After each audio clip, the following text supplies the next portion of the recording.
Le grand dialogue. Sigi Kafoba. Le grand dialogue, l'émission de débat du studio Tamani sur votre radio. Shenni Beri. Halud Mauni. Shenni Beri. Sigi Kafoba. Le grand dialogue. Débat autour de la durée de la transition, c'est le sujet de notre grand dialogue d'aujourd'hui. Depuis quelques jours, des partis politiques et organisations de la société civile réclament l'organisation des élections. Ils estiment que la transition en cours dans le pays depuis 2020 est arrivée à son terme le 26 mars dernier. Un décret signé par le président de la transition en mars 2022 fixait la durée de la période transitoire à 2 ans selon ces partis. Une échéance arrivée à terme donc. Aucune réaction des autorités de la transition à ce stade, mais certains de leurs soutiens estiment qu'il s'agit d'un faux débat.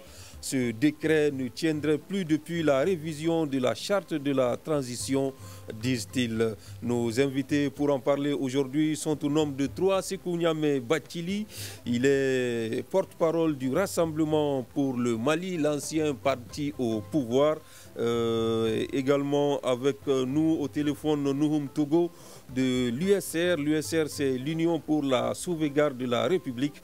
Et Soumaïl Ala, il est enseignant-chercheur et analyste politique. Ce débat sera animé par Sékou Gadjigo. Merci, mesdames, messieurs, bienvenue. Le grand dialogue. Merci, chers invités, d'être là. Tout d'abord, avant d'entrer dans le vif du sujet, je disais que le dimanche dernier, 31 mars, des partis politiques, en tout cas un regroupement de partis politiques et d'organisations de la société civile, monté au créneau pour demander l'organisation rapide des élections. Ces partis estiment que la transition est arrivée à son terme le 26 mars dernier. Écoutons ce papier signé. On me fait signe à la technique que cet élément n'est pas prêt. D'ici là, je voudrais vous poser cette question à vous, Sékou Niamé Bathily. Votre parti faisait partie de ce regroupement qui demande l'organisation des élections. Aujourd'hui, est-ce que vous pouvez nous dire qu'est-ce qui vous a poussé à faire cette sortie pour réclamer la fin de la transition? Oui, et quoi de plus normal pour les forces politiques, et surtout sociales, de demander l'organisation des élections conformément à la charte des partis politiques de 2005 qui, en son article D, indique clairement que les partis politiques sont créés pour la conquête et l'exercice du pouvoir. Donc moi, je dis d'abord, nous sommes engagés dans une transition.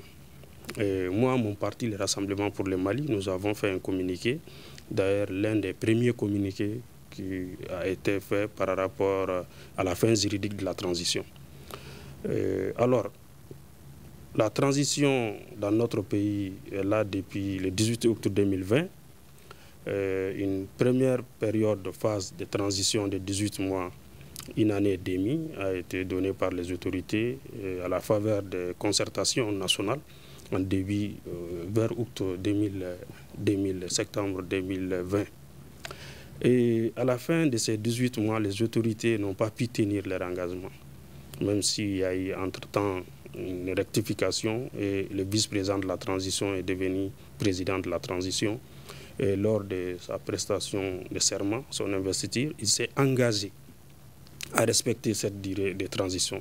Les autorités n'ont pas pu, ce qui nous a valu à l'époque des sanctions économiques et financières de la CEDEAO et de l'UEMOA. De passage, j'ai sali la résilience du peuple malien qui a subi durant 6 mois ces sanctions inhumaines, ces sanctions qui ne relèvent pas d'eux, dont il n'est pas responsable, mais que seules les autorités en prennent l'entière responsabilité. C'est après, les autorités ont pris de façon souveraine et unilatérale, je dis bien unilatérale, une nouvelle durée de transition de 24 mois qu'elles ont soumis à la CEDEAO et aux Nations Unies. Donc ces rappels-là sont très importants pour dire à tel point la classe politique et les forces sociales ont été patientes par rapport à la gestion de la transition et ont accompagné jusqu'au bout. Mais il s'agit encore une fois des engagements pris par les autorités de la transition et la charte révisée d'ailleurs parler de ça. Mais il y a une nuance quelque part. Pourquoi? Moi, je mets toujours devant les engagements des autorités, parce que c'est très important. Vous savez, la dignité de l'homme regroupe l'intégrité, la fiabilité, mais le respect de la parole donnée. Et c'est ce qui est vrai. Moi, je pense que même si on mettait les textes de côté, des responsables d'un pays qui s'engagent à faire des choses à des reprises et qui n'arrivent pas à les faire, doivent sortir de ces silences-là pour communiquer, informer les peuples, informer la classe politique, les forces sociales. C'est ce qui manque, surtout au niveau de la communication. C'est comme si nous sommes dans une gestion sans issue, une gestion qui n'a pas de plan. Et c'est ce qui est encore plus grave, que nous avons constaté que le 25 septembre 2023, le ministre d'État, ministre de l'administration territoriale, porte-parole du gouvernement, a fait un communiqué du gouvernement, le communiqué numéro 060, qui indiquait un léger report des élections prévues en février 2024. Parce que cette durée a été fixée par un décret présidentiel pour la durée de 2 ans, 24 mois. Et malheureusement, voir que des autorités restent silencieuses jusqu'à ce que cette période-là expire et que la classe politique et les forces sociales se manifestent. Que derrière, nous entamons le 10e jour aujourd'hui, les autorités n'ont pas daigné, en tout cas s'exprimer sur la situation. Ça en dit long sur leur façon de gérer les affaires publiques. Et voilà pourquoi, moi, mon parti, le Rassemblement pour le Mali, nous sommes associés à toutes ces forces politiques et sociales pour faire cette déclaration commune, pour d'abord constater la fin juridique de la transition, ensuite demander l'organisation des élections pour les retours à l'ordre constitutionnel dans notre pays. Pour vous, la transition est arrivée à son terme le 26 mars dernier, c'est clair? Ce qui est clair, parce que je rappelle, quand on prend... parce que d'aucuns disent que la charte fait référence aux recommandations des assises nationales de la refondation. Et moi, je rappelle quand même que les assises nationales de la refondation, quand on lit les recommandations, on dit les délais avancés varient de 6 mois à 5 ans. Les délais avancés par qui? Par les participants aux assises. Donc varie, c'est les Français. On dit les délais varient, ça veut dire les participants à ces assises-là, certains ont proposé 6 mois, certains 1 année, certains 3 ans, certains 5 ans. Donc on dit ça varie. Oui. C'est leur proposition qui varie entre 6 mois et 5 ans. Oui. Mais ce qui a été demandé, par rapport à la durée, ce qui a été demandé à la page 17 du rapport final des assises nationales de la refondation, vous m'excusez, je vais bien lire, on dit « En vue d'assurer les élections et de mettre en place un fondement solide de la refondation, les participants ont introduit lors des débats un point sur la durée de la transition. À cet égard, plusieurs propositions ont été faites. Les localités se sont prononcées pour une durée comprise entre 6 mois à 5 ans. Se sont prononcées entre une durée. On dit une durée. Ça veut dire que les autorités avaient la latitude de prendre une durée dans cette fourchette-là. Mais on n'a pas dit de prendre des durées de façon séquentielle. Ce n'est pas ce qui a été demandé par les assises. Les assises ont bien dit une durée de transition entre 6 à 5 ans. Si le président de la transition voulait, il pouvait prendre 5 ans directement. Mais il a pris 2 ans. Et c'est ces 2 ans-là qui ont expiré. Nous sommes dans notre droit de réclamer, en tout cas, les élections pour les retours à leur conseil. Merci. Monsieur Togo, rebonjour. Vous êtes avec nous? Oui, je suis avec vous. Bonjour tout le monde. Ok. Êtes-vous d'accord avec Sekounia Mebachili que la transition est arrivée à son terme le 26 mars dernier, les 2 ans qu'avait décrété le président de la transition en mars 2022? Je voulais dire à mon jeune frère, on ne gère pas le pays par l'émotion, parce qu'il y a eu beaucoup de milliers de morts. Depuis que ces tragédies ont commencé en République du Mali, il y a eu des milliers de morts. Que ce soit dans le centre, que ce soit au nord du Mali, que ce soit un peu partout sur l'établi du territoire national. L'émotion, on ne peut pas gérer le pays avec l'émotion. Où il parlait de la morale en nous disant que nous avons eu des engagements avec la CEDEAO. Et ces engagements, au départ, c'était de trouver la formule, d'aller à 24 mois. Aujourd'hui, la situation a évolué dans ces contextes. Le cap comment prendre Kidal qui était en jeu, il fallait aussi revoir nos accords avec la CEDEAO, parce qu'aujourd'hui, la vision de la CEDEAO, les engagements que nous sommes arrivés à prendre avec la CEDEAO, donc est statique maintenant aujourd'hui. Donc on n'en parle plus. Donc ça c'est terminé. C'est que ça, les Maliens doivent se retrouver, échanger et puis trouver la formule. Ils le savent très bien. Ils parlent de charte. La charte a été très claire. Ça évolue entre 0 à 5 ans. Nous sommes dans cette logique. Et à ce stade de la chose, nous sommes engagés avec d'autres pays, avec l'AES. Nous sommes en priorité, c'est de gérer l'aspect sécurité. Tout le monde le sait.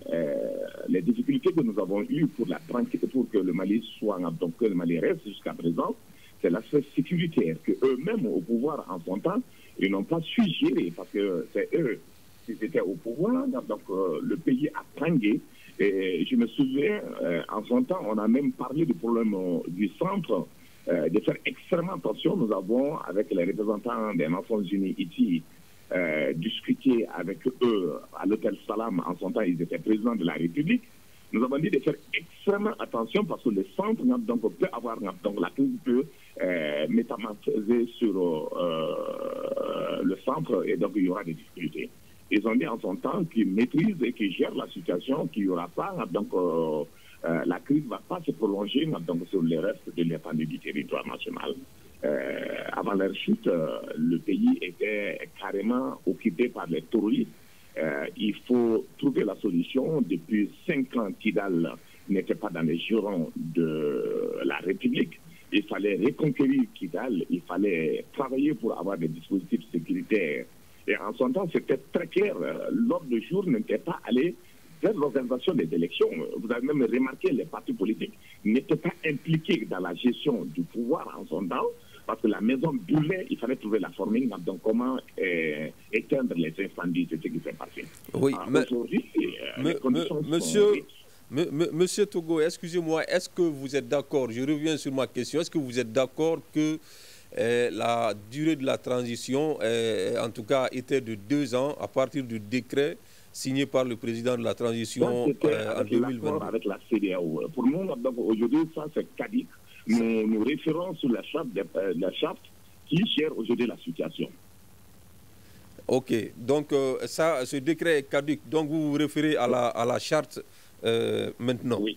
Alors, monsieur, là... Nous souhaitons rapidement qu'on se retrouve, parce que le Premier ministre a voulu engager un débat avec les partis politiques. Nous avons remarqué à brio eux-mêmes leur absence. Ils n'ont pas souhaité rencontrer le Premier ministre avec certains partis politiques comme l'ADEMA et les autres. Ici, nous propose donc d'aller vers le dialogue. Je ne sais pas quel dialogue. Le pouvoir était avec vous, vous êtes tombé et vous voulez encore nous donner des directives comment gérer le pays. Je pense que c'est là-bas qu'on ne se retrouve pas. D'accord, d'accord. Monsieur, là, il y a 2 parties ici. Il y a une partie qui estime que la transition a pris fin, en tout cas devait prendre fin le 26 mars dernier, conformément au décret du président de la transition.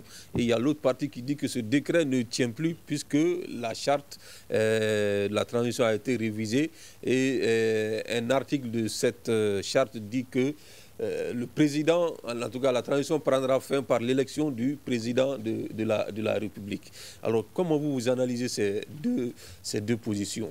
Alors, avant de répondre à la question, je voudrais rectifier quelque chose qui a été dit ici, que je ne trouve pas pertinent. Quand le grand frère Noum Togo dit que l'engagement a été pris vis-à-vis de la CEDEAO, ce n'est pas une réalité. L'engagement a été pris vis-à-vis du peuple malien parce qu'on a demandé aux Maliens, à travers les assises nationales de la refondation, de se retrouver et de faire une proposition de durée. C'est les Maliens qui ont fait une proposition. Et le président, en toute souveraineté, en toute logique, a décidé, en toute légitimité à l'époque, a décidé d'aller sur un délai de 24 mois. Et cet engagement, il ne l'a pris pas auprès de la CEDEAO, mais auprès du peuple du Mali. Donc ça, c'était la petite précision que je voulais faire. Maintenant, sur la question, de façon constante, je l'ai dit, il y a eu trop de fausses notes dans cette transition depuis un certain temps. Dès l'entame, je pense, si on avait des desseins de maintien ou des desseins de réforme, de reconquête, etc., etc., la solution, elle était toute simple. On aurait dû suspendre la Constitution, prendre une charte et aller avec la charte sans préciser des délais. Je pense qu'il y a des pays aujourd'hui qui ont appris les leçons de l'exemple malien, qui, voilà, aujourd'hui, ont décidé d'aller sur quelque chose qui n'est pas circonscrit dans les temps. Mais dès l'instant qu'on a décidé de faire cohabiter une charte auprès d'une constitution, on a été dans un imbroglio juridique qui a créé des précédents et c'est ces précédents qui nous rattrapent aujourd'hui. Et clairement, l'argument avancé pour dire qu'il n'y a pas un vide juridique, c'est le droit, il y a matière à discuter, c'est l'interprétation, mais de mon point de vue, il y a véritablement un vide juridique qui est là, pour plusieurs raisons. Vous avez la charte, je crois, dans son article 24, qui circonscrit la transition dans un délai. Aucun pouvoir, en fait, le pouvoir doit s'inscrire dans une certaine temporalité. Lorsque cette temporalité n'est pas là, on n'est plus dans un pouvoir, c'est autre chose. Et jusqu'à preuve du contraire, je défie quiconque, on est encore en démocratie. On atteste la récente sortie du président de la République lorsqu'il a commémoré le 26 mars. Il l'a rappelé. Il a subtilement fait le bilan de la démocratie. Donc on est en démocratie. Au-delà de la charte, vous avez un certain nombre de choses qui font que le président avait l'obligation d'aller à ces élections. Parce que dès l'instant que la charte de la transition dit que la transition va durer 24 mois, la charte révisée, dès l'instant que le président prend un engagement sur ces 24 mois, on n'est plus dans une obligation de moyens. Légistiquement parlant, on est dans une obligation de résultats. C'est-à-dire qu'il devait réunir toutes les conditions pour qu'on aille aux élections. À défaut de pouvoir réunir toutes les conditions pour aller aux élections, il aurait pu convier les Maliens, s'adresser aux Maliens, convier les Maliens, organiser une rencontre où les forces vives se retrouveraient et décideraient d'un nouveau délai. Ça aurait été constant. Une fois encore, ce n'était pas une obligation de moyens, c'était une obligation de résultats. Ce qui me conforte dans cette position, aujourd'hui, vous avez certains qui disent que, et dans la charte et dans la nouvelle constitution, qu'il est dit dans les dispositions transitoires que la transition prendra fin à l'issue de l'élection du président de la République. C'est une disposition transitoire. Et cette disposition transitoire acte quelque chose en fait. Et c'est là où l'obligation des résultats vient. La même chose s'est passée au Sénégal quand Macky a voulu reporter les élections. Le président de la Cour constitutionnelle a rappelé que la date des élections était un principe cardinal. C'était qui avait valeur, voilà, supra, etc., etc., et qu'on ne pouvait pas revenir sur ce principe. Donc Macky a l'obligation d'organiser les élections. Et là, c'est là où on parle d'obligation des résultats. Et à partir du moment où on n'est pas dans ces sens-là, on viole les lois et on crée un vide. Maintenant, ceux qui disent qu'il fallait aller vers l'organisation des élections pour parler de fin de la transition, je les invite à lire l'article 186 de la nouvelle constitution. Pour moi, on n'est même pas dans cette nouvelle constitution, mais c'est l'argument qu'ils ont pris pour justifier. Donc, je vais dans leur sens. Pour moi, on est toujours sur le plan du droit constitutionnel, on est toujours avec la constitution de 1992, parce que pour être dans la constitution de 2023, il y a un certain nombre de préalables qui n'ont pas encore été actés. Et dans l'article 186 de la nouvelle constitution... Vous nous en citez quelques-uns. La mise en place des institutions. L'article 186 dit que le fondement de tout pouvoir en République du Mali, c'est la Constitution. Et cette Constitution dit qu'il faut un président de la République, pas un président de transition, pas un chef de l'État, il faut un président de la République. Qui dit président de la République dit forcément élection. Celui qu'on a aujourd'hui n'est pas président de la République, il est président de la transition, il n'a pas été élu. L'article 180, la Constitution de 2023 parle d'institutions élues, notamment le Parlement, qui va être bicaméral. Les sénateurs, les députés, les sénateurs dans une proportion, les députés à 100%. On parle de parlementaires élus, pas de parlementaires nommés. On parle de mise en place d'autres institutions. On n'est pas dans ces cas de figure. Et c'est là où je disais qu'on a créé un imbroglio juridique qui n'avait pas de sens. Et c'est cet imbroglio juridique qui nous rattrape aujourd'hui. Et la réalité, c'est qu'on est dans un vide juridique qui ne dit pas son nom. on est dans un vide juridique. Est-ce que tout n'est pas parti de la révision de la charte de la transition avec surtout cet article 22, alinéa 2, qui dit que la transition prendra fin avec l'élection du président de la transition, sans donner de durée, de date fixe. Où vous étiez quand on révisait cette charte? Pourquoi vous n'avez pas alerté depuis la révision de cette charte? Non, moi je ne vois même pas d'incompréhension par rapport à l'article de la charte. C'est ce que je disais tantôt, et tout de même, il faut quand même reconnaître. Vous pensez que c'est clair, c'est précis? Non, mais c'est clair et précis. Moi je dis, vous savez à quel niveau il y a l'incohérence dans l'analyse de mon cher aîné, nous, Togo. C'est le fait qu'ils s'accrochent beaucoup plus à la charte, aux assises nationales de la refondation.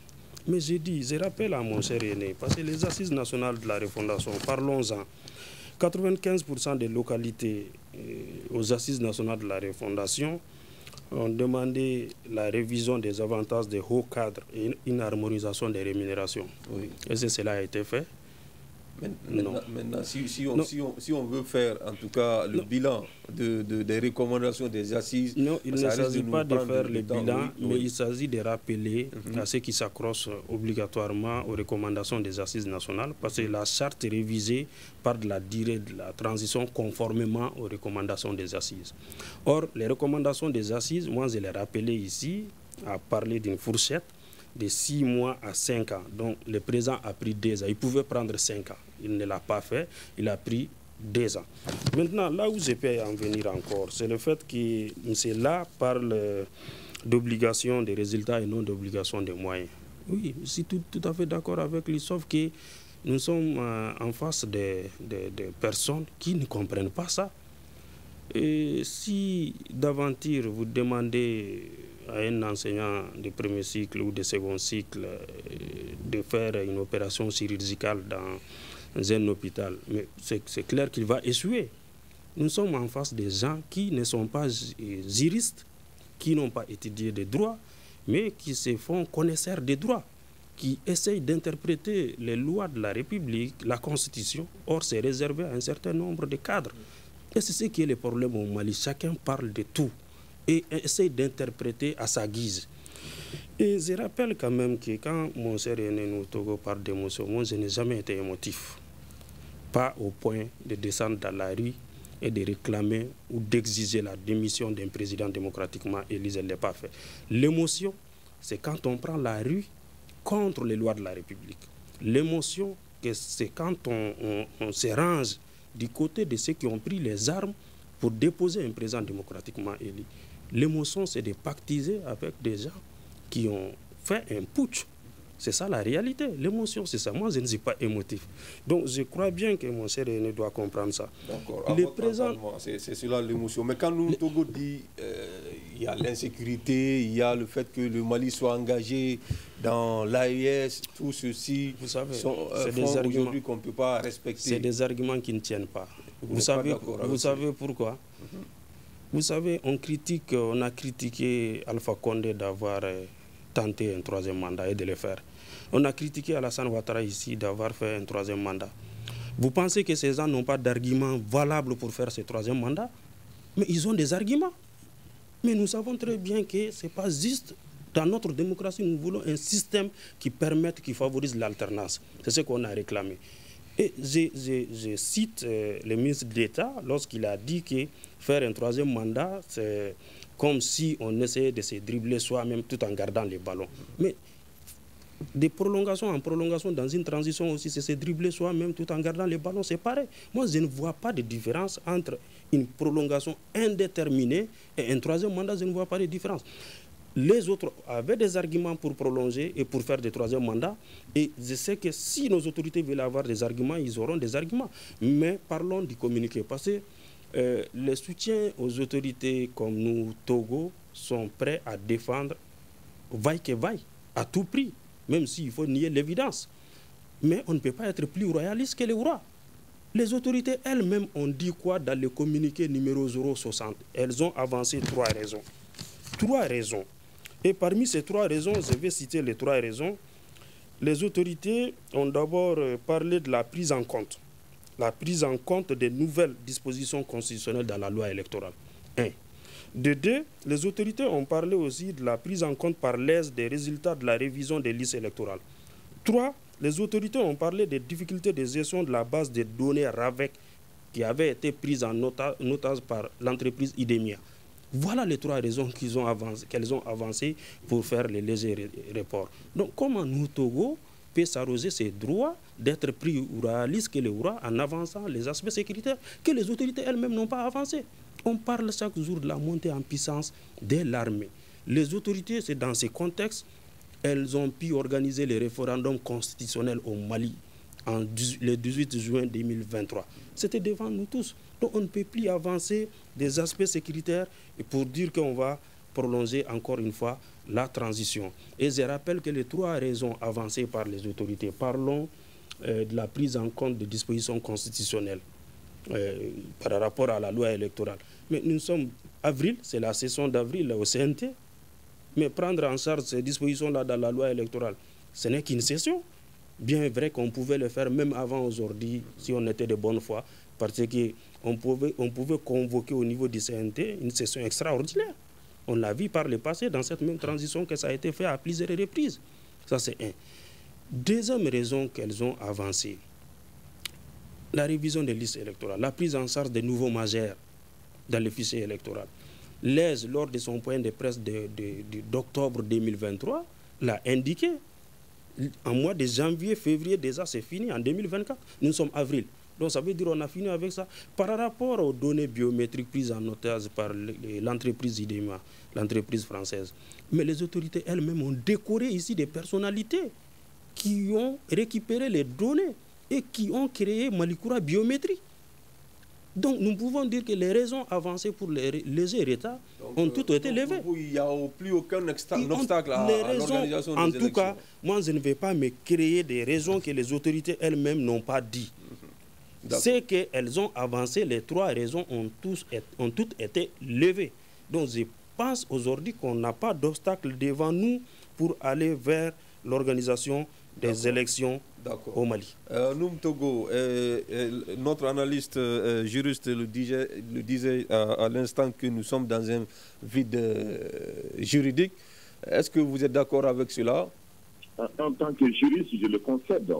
Son analyse, comme vous savez, la loi, quand même, en termes juridiques, chacun a son appréciation. Moi, le dossier est pendant devant la Cour constitutionnelle. D'autres ont même attaqué la décision avec les grands juristes et on verra ce que ça va donner. Mais je me suis dit, quelle que soit la situation, l'organisation des élections, c'est des propositions venant du gouvernement de la République. Ce n'est pas la rue qui va nous imposer l'organisation des élections. Une chose est sûre. Et surtout, donc, depuis quelque temps, le Premier ministre, personnellement, a tenté de rencontrer ces mêmes partis politiques qui ne veulent pas le rencontrer. Je dis, ceux qui ont géré le pays et qui connaissent donc le pays, et que face à une responsabilité de la gestion de l'État, si un Premier ministre les convoque, la modestie même les pousse normalement en tant que responsable. Si on a l'habitude de gérer l'État, ce n'est pas Choguel qui les convoque, mais c'est le Premier ministre de la République qui les convoque. Mais ceux qui ne veulent pas discuter avec le Premier ministre de la République, c'est des aventuriers. Donc, ils sont libres donc, de faire ce qu'ils veulent. Mais nous pensons qu'aujourd'hui, parlant de la morale, en essayant d'expliquer ces histoires de 3e mandat, nous ne rentrons pas dans ces jeux. Et pour nous, c'est très clair. Dans les jours à venir, les débats continuent avec les hommes politiques. Aujourd'hui, on vient de discuter avec Issoufy. Nous continuons à travailler pour apaiser la situation et nous ferons en sorte qu'ensemble, parce que je suis un des acteurs. Moi, je ne me suis pas parachuté, je ne suis pas venu là-dedans. Moi, je suis un des acteurs en tant que responsable des FSD, en tant que responsable politique, qui a demandé en son temps le départ d'un régime qui pense même pas à la mort, qui ne pense pas aux Maliens, qui joue avec les biens de l'État, la corruption est devenue donc leur football favori. Je ne peux pas accepter ça. Dire qu'il y a eu un coup d'État, c'est le peuple qui donne le pouvoir, et c'est le peuple qui retire le pouvoir. Et c'est très clair, il faut qu'ils acceptent. D'accord. D'accord. Nous, Togo, comment sortir de cette situation maintenant, puisque nous sommes dans un flou, il n'y a pas de... certains estiment que la transition est arrivée à son terme, d'autres disent le contraire, les autorités ne piquent pas mot, ne disent rien. Est-ce qu'aujourd'hui... Ils vont dire mot parce qu'ils veulent discuter avec les gens. Donc les acteurs politiques doivent se retrouver avec les autorités pour fixer une autre échéance. Mais tout ça, c'est dans les débats. Donc, c'est pour cela il y a un chef du gouvernement qui souhaitait les rencontrer et discuter. En les expliquant ce qui s'est passé. Mais il ne souhaite pas rencontrer le Premier ministre. Il veut le régler ça dans la rue. Il n'y a pas de problème, il peut le faire. Mais une chose est sûre, c'est pour l'intérêt. Nous sommes tous maliens. Chacun est issu des communautés. Chacun est issu donc, des grandes familles. Nous avons notre éthique, nous avons la morale, nous avons une façon de voir les choses. Il faut qu'ensemble que les Maliens soient faits et que les Maliens voient l'avenir ensemble. Maintenant, concernant les discours populistes ou des discours pour essayer de faire révolter les Maliens, ça ne marchera pas. Parce que les Maliens ont vu ces hommes politiques gérer le pays. Et les résultats, ça nous a donné. Si aujourd'hui on se trouve devant cette situation catastrophique, c'est la mauvaise décision et la mauvaise gouvernance des hommes normalement qui doivent être traduits devant la justice. D'accord. Soumaïla, là, je le disais tantôt, il n'y a pas en tout cas, de consensus sur la question. Comment faire aujourd'hui pour sortir de cette situation? Est-ce que les acteurs politiques doivent se retrouver ou bien il faut, en tout cas, parler du point de vue du droit, voir ce qui est prévu par la Constitution ou la Charte, comme certains ont déjà saisi la Cour constitutionnelle. Est-ce que la Cour constitutionnelle peut se prononcer et trancher sur la question? Mais je pense que la Cour a l'obligation aujourd'hui de quand même se pencher sur la saisine qui lui a été faite récemment. Elle peut peut-être recevoir ou ne pas recevoir, mais elle a cette obligation et je pense que dans les jours à venir, elle va communiquer en la matière. Maintenant, pour moi, il faut couper la poire en deux. Je pense qu'aujourd'hui, le président de la République, le président de la transition, doit s'adresser aux Maliens. C'est important. Et les partis politiques sont dans leur rôle aujourd'hui quand ils demandent qu'on aille aux élections, quand ils demandent que ce qui avait été convenu soit respecté. Les partis politiques sont pleinement et clairement dans leur rôle. Et je pense qu'il y a eu, c'est mon opinion personnelle, de la part du gouvernement et notamment du président de la République, un manque d'anticipation. Je pense que dès l'instant que le ministre de l'administration territoriale a dit publiquement qu'on allait vers un léger report, les autorités auraient dû prendre des dispositions pour organiser une concertation afin de faire converger les positions et éventuellement décider de quelque chose. On aurait pu éviter ces débats aujourd'hui si ça avait été comme ça. Mais les autorités se sont murées dans un silence et c'est un silence, à mon sens, qui n'est pas justifié. Aujourd'hui, si ces autorités qui gouvernent le Mali estiment qu'elles n'ont pas encore fini leur mission, qu'elles organisent les élections, qu'elles se présentent. Et à partir de là, qu'on laisse les Maliens s'exprimer. Si elles estiment que les Maliens sont en faveur de la continuité de ce qu'ils ont entrepris, elles ont entrepris jusque-là, qu'elles aillent aux élections, les Maliens vont voter, les Maliens vont départager. Mais il est essentiel aujourd'hui pour l'un ou l'autre camp de ne pas parler de façon, disons, avec beaucoup d'assurance au nom des Maliens. Le Mali est multiculturel, multipolaire, les gens ont des avis divergents et on ne peut pas, selon les intérêts d'un camp, dire que le Mali est avec moi, le peuple est avec moi. L'instrument de mesure par excellence pour départager les positions, c'est les élections. Et on ne peut pas être dans un cadre aujourd'hui où on ne sait pas à quel moment on va organiser les élections. Les questions sécuritaires, ce n'est pas des excuses. C'est pour le rappeler à mon grand frère Noum Togo. On a organisé le référendum ici. Et aujourd'hui, les dispositions sont telles qu'on peut bel et bien organiser des élections. Dire qu'il y a des insécurités, des poches d'insécurité, ça et là. Le Mali est dans ces cas de figure depuis une dizaine d'années aujourd'hui et ça n'a pas empêché l'organisation jusque-là de plusieurs élections. Donc, le référendum aussi a été organisé dans un contexte un peu différent, avec la présence des forces de l'ONU. Nous ne sommes plus dans ce contexte. Est-ce que l'État est assez prêt pour pouvoir assurer la sécurité, sécuriser ces élections? Des communications qui nous reviennent, je ne suis pas un spécialiste de la communication sécuritaire, mais de ce qui nous reviennent, aujourd'hui, le départ de ces forces internationales a permis de pacifier le Mali. C'est ce qui nous revient, c'est ce qui est dit. Et si le départ de ces forces internationales a permis de pacifier le pays, ça veut dire qu'il n'y a plus de raison d'organiser des élections dans ces poches-là qui étaient des poches difficiles à gérer, des poches difficiles à prendre. On a des gouverneurs militaires qui ont été nommés un peu partout. Il y a l'armée aujourd'hui, c'est, on va dire, le message officiel qui monte en puissance. Il y a des supplétifs russes qui sont en appui.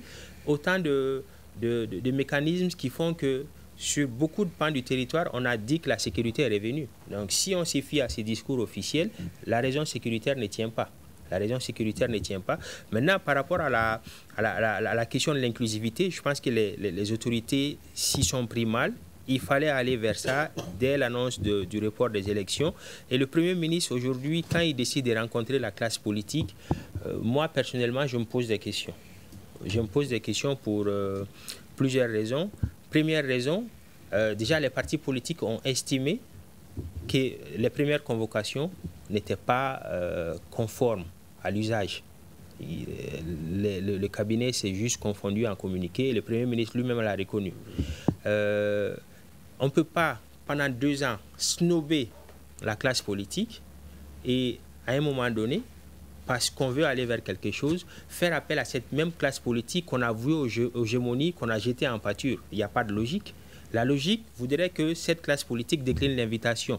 Et quand bien même certains ont accepté, quand on écoute le compte rendu des différentes rencontres, le message passé par le Premier ministre, nulle part il n'a été question aujourd'hui des questions qui sont essentielles à la vie de la nation. Le Premier ministre s'est plutôt contenté de narrer, de faire l'historique de tout ce qui s'est passé, d'être dans une posture complotiste contre le Mali, etc. etc.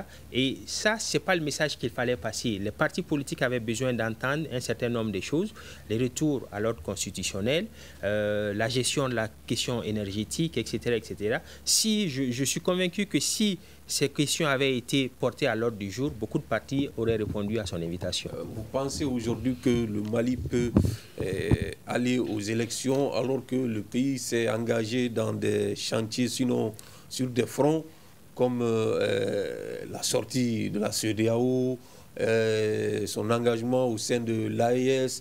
Est-ce que vous pensez réellement qu'on peut tenir des élections avec... Ça revient à ce que j'ai dit. Oui.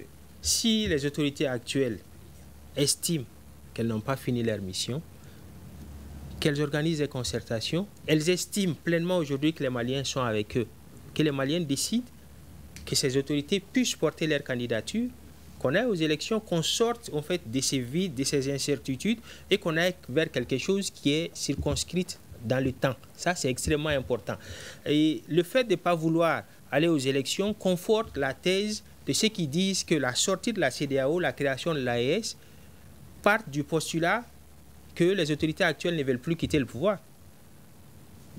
S'ils n'avaient pas de raison, en fait, de s'éterniser au pouvoir, pourquoi quitter la CEDEAO à un moment où on annonce le report des élections? Parce qu'on sait que la CEDEAO aujourd'hui était la seule communauté qui pouvait rassembler le reste de la communauté internationale autour d'une question et faire pression. Aujourd'hui, cette pression n'est plus. Pourquoi aller vers l'AES? Parce que les intérêts des 3 pays sur un certain nombre de questions convergent. Maintenant, pour moi, c'est du faux fuyant. Si on n'a pas d'arrière-idée, si on n'a pas d'autres choses dans la tête, je pense que fondamentalement, on peut véritablement aller vers ces élections, quitte à être candidat. Et les Maliens ne s'y opposeraient pas aujourd'hui. D'accord. Sékou Gnamé Boathily le disait tantôt, Soumaïla Lalla, que depuis que ce léger report a été annoncé, les autorités se sont murées dans un silence. Mais est-ce que ça n'a pas été le cas au niveau de la classe politique aussi? Est-ce que vous ne pouviez pas alerter depuis qu'on a annoncé ce léger report sur cette situation? Non, moi j'estime que nous avons alerté, parce que juste après l'annonce du léger report dans le communiqué 060. Ouais, depuis quelques temps, il faut reconnaître que beaucoup de partis observent le silence. Et on est même surpris de voir que maintenant ils sortent de ce silence-là. Oui, et c'est que la gestion de la transition ne relève pas de notre responsabilité. Vous voulez qu'on fasse quoi? Nous, on a été là durant 3 ans et 8 mois, que nous accompagnons les autorités de notre manière. Parce que nous nous sommes dit quand même qu'accompagner n'est pas aussi le béni, oui. Accompagner n'est pas aussi que je suis d'accord avec tout. Tous. Nous avons fait des propositions, nous avons fait des critiques, c'est vrai. Mais lorsqu'il y a eu les aéroports, nous avons communiqué là-dessus et nous nous sommes indignés. Nous avons aussi dit qu'il y a des inquiétudes. Nous avons des inquiétudes par rapport à ces légers reports. C'est pourquoi au tout début, moi je disais que les autorités pouvaient anticiper. Parce que s'il y a une vision derrière, gouverner c'est prévoir. Vous avez le président de la transition à l'époque a pris un décret numéro 0335 qui a fixé la durée de la transition à 24 mois. Maintenant, le gouvernement sort à quelques mois de cette échéance pour dire qu'il y aurait un léger report. Et d'ici la date, le gouvernement devait anticiper en organisant une concertation avec les forces vives de la nation, pas que la classe politique. Parce que certains ne comprennent pas aussi, même ces mouvements de ces 2 jours-là, ce n'est pas que la classe politique. Si c'était uniquement la classe politique, on allait dire que ah oui, ce sont les politiques seulement, ils ne se soucient que des élections. Mais il y a des forces sociales dedans, il faut les reconnaître aussi. C'est des gens pour la plupart qui ne participent même pas, qui ne sont pas candidats à des élections, mais qui veulent que notre pays retourne dans l'ordre normal. C'est ça la réalité que les gens veulent camoufler ou nier. Et par rapport à la réunion plutôt avec les PM, je voudrais quand même rappeler... Pourquoi vous boudez ces réunions? Non, ce n'est pas le fait qu'on boude. Ce n'est pas le fait de ça. Il y a une manière. Notre pays a adopté une loi électorale le 24 juin 2022, n'est-ce pas? Dans cette loi électorale, en son article 4, c'est bien clair dedans que la mise en place des cadres de concertation entre l'administration, la classe politique et la société civile relève de l'autorité indépendante de gestion des élections, qui est l'ES. Donc je rappelle à Louto que nous ne voulons pas la violation des lois de la République. On ne peut pas voter des lois et les violer après. Parce que nous avons dit que par le passé, vous avez combattu des régimes qui faisaient des violations, qui ne respectaient pas leurs engagements. Mais vous venez faire pire encore, vous voulez que les gens se taisent sur ça. C'est ça la réalité. Et le Premier ministre, peut-être, a voulu jouer le rôle de l'ES. Et c'est pourquoi, moi, j'en veux à l'autorité indépendante des élections, qui s'est résumé en une caisse comme ça, des résonances, je ne sais pas, mais qui ne se manifeste pas. Depuis sa mise en place, il n'y a eu que 2 activités qui sont tous des points de presse. Toutes des points de presse. Et le dernier point de presse, l'ES a dit que très rapidement, il va convier les forces vives de la nation à une concertation. Et depuis jusqu'à maintenant, il n'y a pas eu cette rencontre-là. Donc ça, c'est la première faute. Deuxième aussi, l'impréparation et la mauvaise préparation de la rencontre avec le Premier ministre. L'ordre du jour n'était pas indiqué. J'aimais quiconque a défi. Quand nous, Togo dit que le Premier ministre il voulait qu'on parle de tout ça. Mais ce n'est pas vrai, c'est une contre-vérité. On dit dans la lettre, dans la première rencontre, il n'y a pas eu, on a vu la lettre sur les réseaux sociaux. On ne nous a pas envoyé de correspondances. Pour les 2 dernières, nous avons reçu des correspondances, mais dans ça, c'est écrit rencontre d'essence. Rencontre d'essence autour de quoi? Lors des rencontres que nous n'avons pas participé, là, l'a dit, il n'y a eu que de l'historique du Mali, de l'AES, de la CEDEAO, mais jamais le Premier ministre n'a abordé les sujets d'actualité nationale, les sujets qui pouvaient préparer la fin juridique de la transition. S'il avait indiqué cela dans l'ordre du jour et convié la classe politique, je suis sûr que la plupart de ces partis politiques allaient répondre à son invitation. Un dernier point. En août 2021, au niveau du cadre dont mon parti assure la présidence en exercice actuellement, nous avons envoyé une correspondance au Premier ministre en août 2021 pour demander à les rencontrer, pour échanger sur les questions d'actualité. Jusqu'à preuve de contraire, là où je parle actuellement, nous n'avons pas été répondus, nous n'avons pas été reçus. Donc moi je pense que c'est un Premier ministre qui ne veut pas être inclusif, mais qui, surprise générale de tout le monde, va rencontrer la classe politique que lui-même il a honni. D'accord. Noum Togo, quel compromis peut-on trouver en tout cas pour terminer cette transition, pour fixer peut-être un nouveau délai, une nouvelle durée à cette transition qui va aboutir à des élections? Rapidement, en 2 mots. Je voulais dire d'abord à mon jeune frère, rapidement, mes 2 jeunes frères, pour les dire tout simplement que d'abord la rencontre de la classe politique, on y était. Alors donc beaucoup n'y étaient pas, c'est des informations qu'ils reçoivent, donc pas l'ensemble des informations. Donc il est très difficile, un intellectuel sur WTV, une partie de l'information, il faut faire extrêmement attention pour aller à des conclusions. D'accord. Alors concernant les autres aspects, dire que nous sommes sortis, on veut être confiants. C'est pour cela qu'on est sorti de la CEDEAO. Moi, j'ai travaillé au ministère. S'il vous plaît, on ne va pas revenir sur ça. Le temps imparti est complètement fini. Juste en 30 secondes, si vous pouvez nous dire qu'est-ce que vous voyez comme solution à cette situation pour qu'on puisse sortir. Moi, j'invite les autorités, j'invite la classe politique, à tout le monde de s'asseoir pour que nous puissions projeter l'avenir. C'est ça, c'est la seule solution, c'est la seule alternative. Maintenant, les autres jugements, les commentaires, libre à tout le monde. Mais la seule solution, de porte de sortie, c'est de se concerter et de discuter sur l'avenir de notre pays. D'accord. Cela est bien compris. C'est ce qui va mettre fin à ce débat qui parlait aujourd'hui de la durée de la transition qui fait l'objet de grands débats depuis quelques jours dans le pays. Certains estimant que la transition est arrivée à son terme depuis le 26 mars dernier. Pour en parler, nous recevions ici sur notre plateau Sékou Niamé Bathily, il est le porte-parole du Rassemblement pour le Mali RPM, Noum Togo, président de l'Union pour la sauvegarde de la République USR, et Soumaïla Lala, il est enseignant-chercheur et analyste politique. Ce débat a été mis en onde par Adjaratou Traoré. À la régie vidéo, il y avait Ibrahima Sanogo. À la présentation, il y avait Sekou Gadjigo. Merci à toutes et à tous et à demain pour un autre numéro.